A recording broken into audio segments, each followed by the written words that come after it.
ಕುಮಟಾ ಪಟ್ಟಣದ ಹೊಸ ಬಸ್ ನಿಲ್ದಾಣದಲ್ಲಿ ಅಸ್ವಚ್ಛತೆ ತಾಂಡವಾಡುತ್ತಿದ್ದು ನಿಲ್ದಾಣದ ಅಕ್ಕಪಕ್ಕದಲ್ಲಿ ತ್ಯಾಜ್ಯಗಳು ರಾರಾಜಿಸುವಂತಾಗಿದೆ. ಶೌಚಾಲಯ ನೀರಿನ ಗಬ್ಬು ವಾಸನೆ ಪ್ರಯಾಣಿಕರನ್ನ ಕಾಡಿದೆ. ಈ ಕುರಿತಾದ ಒಂದು ವರದಿ ಇಲ್ಲಿದೆ ನೋಡಿ.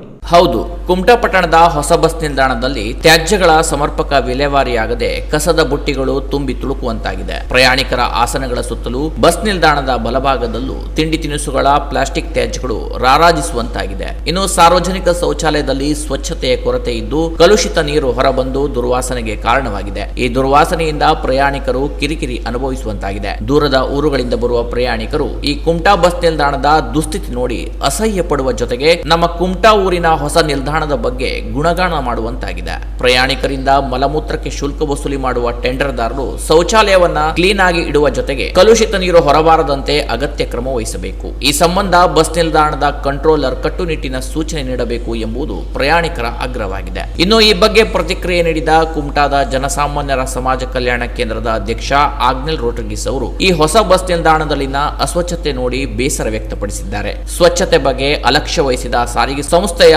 ಅಧಿಕಾರಿಗಳ ವಿರುದ್ಧವೇ ಜಿಲ್ಲಾಧಿಕಾರಿಯವರಿಗೆ ವಾಟ್ಸಪ್ ದೂರು ಸಲ್ಲಿಸುವುದಾಗಿ ಎಚ್ಚರಿಸಿದ್ದಾರೆ. ಇಲ್ಲಿ ಚೊಕ್ಕ ಮಾಡ್ತಾರೆ ಹೇಳ್ತಾರೆ ಪುರಸಭೆಯವರಾಗಲಿ ಇದು ಸಂಬಂಧಪಟ್ಟ ಅಧಿಕಾರಿಗಳು. ಇಲ್ಲಿ ನೋಡಿದ್ರೆ ಮೂಗು ಕಟ್ಕೊಂಡಿರುವಂಥ ಪರಿಸ್ಥಿತಿ ಅದು ಇದೆ. ಪೂರ ಹಾಗೆ ಬಿದ್ದದೆ ಇಲ್ಲಿ. ಅಲ್ಲಿ ತನಕ ಪೂರ ಎಲ್ಲ ಗಲೀಜಾಗದು ಇಲ್ಲಿ. ಇದು ಇವ್ರು ಏನು ಮಾಡ್ತಿದ್ರು ಗೊತ್ತಾಗೋದಿಲ್ಲ. ಯಾಕಂದ್ರೆ ಮತ್ತೆ ಅಲ್ಲಿ ಇಷ್ಟದೆ ಇನ್ನೇ ಖಾಲಿ ನಾಮಕಾವಸ್ಥೆ ಪುರಸಭೆಯವರು ಇಲ್ಲಿ ಕೆಲಸ ಮಾಡ್ತಿದ್ರು ಅಂತ ಕಾಣ್ತಾರೆ. ಕೂಡಲೇ ಇದನ್ನು ನೀವು ತೆರವು ಮಾಡಬೇಕು. ಇಲ್ಲ ಏನಕ್ಕೆ ಕೇಳಿದ್ರೆ ನಾನು DC ವಾಟ್ಸಪ್ಗೆ ಒಂದು ದೂರು ಕೊಡ್ತೇನೆ. Canara plus news Kumta.